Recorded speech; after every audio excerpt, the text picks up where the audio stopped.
మీ లైఫ్లో turning point అంటే వర్మ గారితో చేసిన మూవీ, అది కూడా అందులో పరిటాల రవి గారి క్యారెక్టర్ చేశారు మీరు. అదే మీ టర్నింగ్ పాయింట్ అనుకోవచ్చా? అది యూటర్న్ నుంచి నా లైఫ్ కూడా యూటర్న్ తీసుకుంది స్మాల్గా. యూటర్న్ కూడా ఫాస్ట్గా కాకుండా ఓకే, యూటర్న్ సినిమాతో నా లైఫ్ కూడా స్మాల్ యూటర్న్ తీసుకుంది. యూటర్న్ తీసుకుని అలా అలా అలా అలా ఇప్పుడు కొంచెం స్పీడ్ అందుకున్నాను. యూటర్న్లో మన సమంత గారు మంచి క్యారెక్టర్ యూటర్న్లో. ఓకే, పర్లేదు యూటర్న్తో కూడా నాకు టర్న్ అనేది తిరిగిందంటారు. టర్న్ స్ట్రైట్గా వెళ్ళేవాడిని, టర్న్ తిరిగింది. సో అక్కడి నుంచి అలా అలా జర్నీ ఇప్పుడు. తర్వాత శ్యామ్ సింగరాయ్, శ్యామ్ సింగర్ ఉన్న కాడికి మంచి క్యారెక్టర్.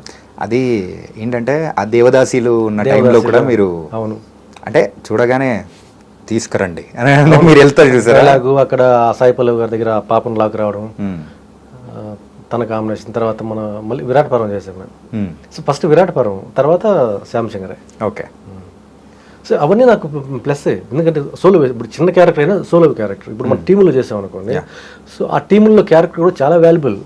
బట్ నేను అలాంటివి ఎన్నో చేశాను. ఇప్పుడు అలా అది కాదు, నాకు మంచి క్యారెక్టర్ పడాలి, కెరీర్ ఊపనుకోవాలి.